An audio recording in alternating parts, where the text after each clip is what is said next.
Яңалыклар чыгарылышы үз ишин башлап җибәрде. Студияда Лилия Гатина алга таба кайбер темалар турында кыскача. Яңа уку елы башланыр алдыннан традицион текшерүләр Чаллыда балалар бакчаларын кабул итү башланды. Берәүләр уңышны җыю эшләрен башлаганнар, кайбер бакчачылар сезонны ябуга әзерләнәләр, уңыш инде өлгергәнме? Мәктәпләр артыннан Чаллыда балалар бакчаларын кабул итү башланды. Комиссия составында башкарма комитет хезмәткәрләре, мәгариф учреждениеләре вәкилләре һәм башка белгечләр бар. Бу яңа уку башланыр алдыннан традицион тикшерүләр, ревизорларга бинаның техник тәэмин ителешен, кабинетларны һәм ашханәнең торышын, җиһазларны бәяләргә туры киләчәк, шулай ук документация тикшерелә һәм башка күп нәрсәләргә игътибар ителәчәк. Лесная сказка балалар бакчасында Лейсан Сиразиева балаларны тукландыру өчен җавап бирә. Ул пешекче булып эшли. Аның сүзләренчә, мәктәпкәчә учреждениедә меню төрле ит һәм балык ризыклары әзерләнә. Шулай ук туклану рационында җиләк-җимеш, яшелчәләр дә бар. Балалар өчен көндә кайнар бутка, аш пешерәбез. Котлетлар алып киләләр, балык котлетлары бар. Творогтан запеканка пешерәбез. Комиссия туклану блогында бәяли менюны, туклану рационын белешә, нинди савыт-саба куллануын карый. Шулай ук тикшерүчеләр балалар шөгыльләнә торган кабинетларга керә. Физкультурный зал, соответственно, оборудование смотрю, вот что нового приобрели. Вот. В возрастных группах я смотрю развивающую среду, сюжетно-ролевые игры. Оборудование приобрели на 100 тысяч в этом году. Практически все новое, мячи, баскетбольные, набивные, также для спортивных видов спорта, зимних видов спорта, клюшки, майки приобрели. Лесная сказка балалар бакчасы 245 балага исәпләнгән. Мәктәпкәчә мәгариф учреждениесендә 35 педагог эшли. Аларның берсе коррекция төркеме тәрбиячесе Анна Москвина. Аның сүзләренчә, бирдә ул 2011 елдан эшли. Бүгенге кабул итү аның өчен 16-нчысы. Для меня, как для педагога коррекционной группы, конечно же, самое главное – это безопасность для моих детей. Я стараюсь подготовить все к новому учебному году и, конечно же, подготовить свою группу, то есть оснастить новым развивающим оборудованием, играми, пособиями, чтобы заниматься с детьми, чтобы получать результаты. Также они смотрят санитарное состояние пищеблока, прачечной, медицинского блока. Так как наш детский сад является коррекционным, у нас еще много кабинетов узких специалистов, кабинетов дефектологов, логопедов. Также смотрит комиссия методическое сопровождение к новому учебному году. Чаллыда барлыгы 129 балалар бакчасы, мәктәпкәчә мәгариф учреждениеләрен кабул итү яңа уку елы башланганчы дәвам итәчәк. Лилия Гатина, Эльмира Гайнетдинова, Сергей Вильданов, Яңалыклар. 2026 елның 1 айында шәһәр бюджеты керемнәре 13 миллиард сумнан артык тәшкил иткән. Шуларның 5 миллиардтан артыгы үз керемнәре һәм 7 миллиардтан артыгы бюджет-ара трансфертлар. Мэриядә аппарат киңәшмәсе вакытында шәһәр бюджеты темасын игътибарсыз калдырмадылар. Мәгълүматларны финанс идарәсе башлыгы Светлана Мулюкова китерде. Җыемнар буенча еллык план норма 50% булганда 42%ка үтәлгән. Узган ел белән чагыштырганда керемнәр 1 миллиард 1 миллион сумга арткан. Рост дохода в основном произошел за счет увеличения поступлений по налогу на доходы физических лиц на 437 миллионов рублей, акцизов на 6 миллионов рублей, земельного налога на 15 миллионов рублей и налога по упрощенной системе на 59 миллионов рублей. Физик затларының керемнәренә салым шәһәр бюджетына 3 миллиард сумнан артып кергән. Берләштерелгән бюджетка НДФЛ керемнәре үсеше 133 миллион сум тәшкил иткән. Эре санда шәһәр предприятиеләре буенча 35 миллион кеше һәм урта бизнес субъектлары буенча 25 миллион, дәүләт һәм муниципаль оешмалар буенча 145 миллион сум. От резидентов территории опережающего развития НДФЛ в консолидированный бюджет Республики Татарстан перечислен в сумме 736 миллионов рублей.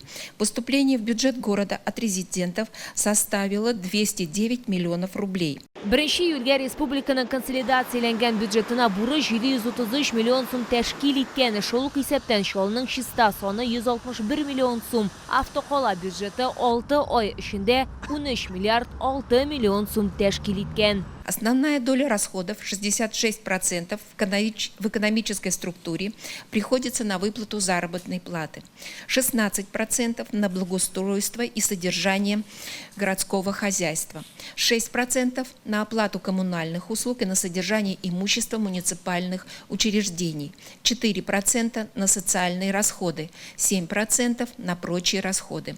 Шығымларның 79% социаль мәдәни өлкәне тәэмин итүгә юнәлдерелгән. Бу 10 миллиард сумнан артык дип сөйләде Светлана Муликова. Все наши обязательства в части социальных расходов, безусловно, должны исполняться. Наша с вами задача сделать все, чтобы за оставшееся время мобилизовать все те ресурсы, которые должны и обязаны поступить в городской бюджет. Это налоговые и неналоговые доходы. Соңгы елларда шәһәрдә 11 яңа мәктәп, 20 балалар бакчасы төзелде. 107 мәгариф объектына капиталь ремонт ясалды. Моңа дистәләгән миллиард сум акча сарыф ителгән. Әмма Наил Мәгдиев ассызыклаганча алда әле эшләр күп. У нас еще на очереди ни много ни мало предстоит отремонтировать 11 школ, 59 детских садов. Мы их обязательно отремонтируем. В этом никаких сомнений нет. Неужели мы не отремонтируем оставшиеся 11 школ и оставшиеся детские сады? Отремонтируем. Все сразу не бывает. Москва не сразу строилась. Торопиться не надо. Все мы это сделаем, безусловно, пошагово, поэтапно. Эта работа будет, безусловно, выполнена. Соңгы елларда автокала бюджетының өстәмә киремнәре хисабына гына мәгариф учреждениеләрендәге матди техник базасына 1 миллиард 7 миллион сум бүлеп бирә алды. 1 миллиард 1 миллион сум куркынычсызлык мәсьәләләренә киткән, 634 миллион сум агымдагы ремонтка юнәлдерелгән. Лилия Гатина, Тохир Бикметов, Яңалыклар. Ярышолда социаль яклау идарәсенә яңа җитәкче билгеләнде. Бу вазифаны Раилә Якупова башкарачак. Бу хакта иртәнге киңәшмә вакытында шәһәр мэры Наил Мәгдиев хәбәр итте. Ул билгеләп үткәнчә, белгеч социаль яклау системасында 2001 елдан бирле эшли. Человек, который долгие годы работает и работала, и будет работать в системе социальной защиты с 2001 года. Четверть века она работает в сфере социальной защиты, начинала специалистом по социальной работе в Центре компенсационных выплат, затем работал ведущим специалистом, заместитель начальника управления социальной защиты, поэтому человек известный в нашем городе. Берәүләр уңышны җыю эшләрен башлаганнар, кайбер бакчачылар сезонны ябуга әзерләнәләр. Алар һава торышы начарланыр дип куркалар. Помидор һәм бәрәңге чирергә мөмкин. Башкалар исә әлеге җыюны кичектереп тора. Алар яңгырлар сезоны әле башланмас дип өметләнәләр. Уңыш инде өлгергәнме? Минем хезмәттәшем юбилейный бакча җәмгыятенә барып, андагы хәлләрне белеп кайтты. Кайбер бакчачылар уңышны җыя башлаганнар, алар әйтүенчә, бәрәңгене кайчан казырга кирәклеге турында түгел даталары юк. Алар күбрәк һава торышына карый, яңгырлар сезоны башланганчы икенче икмәкне җирдә чиремәсен өчен казып алу яхшырак. Мы, например, картошку уже убрали, потому что дожди были сильные, и картошка начала гнить, фитофтора. Мы убрали, потому что картошка всего 3 месяца спеет, 90 дней, не больше. Картошку собрали, морковку еще нет. Морковка еще стоит. Быел һава торышы көйсезлеге бакчачыларга эш графигын таләп итүче төп факторга әверелде. Юбилейный бакчачылык ширкәте рәисе билгеләп үткәнчә, дымның артык булуы яшелчәләрне җыюны шактый катлауландырган. Многие собирают урожай, потому что дождливое было лето, и сейчас кто копает картофель, у них в основном она вся уже гнилая.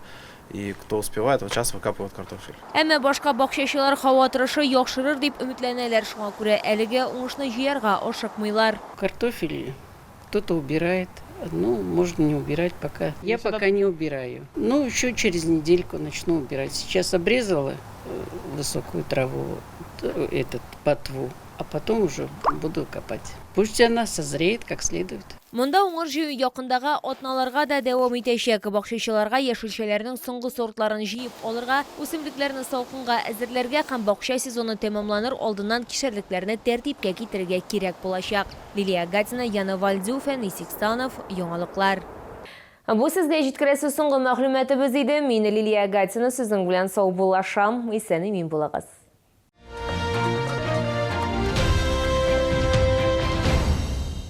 Лечение протезирования зубов по доступным ценам. Стоматология «Улыбка». 47 13.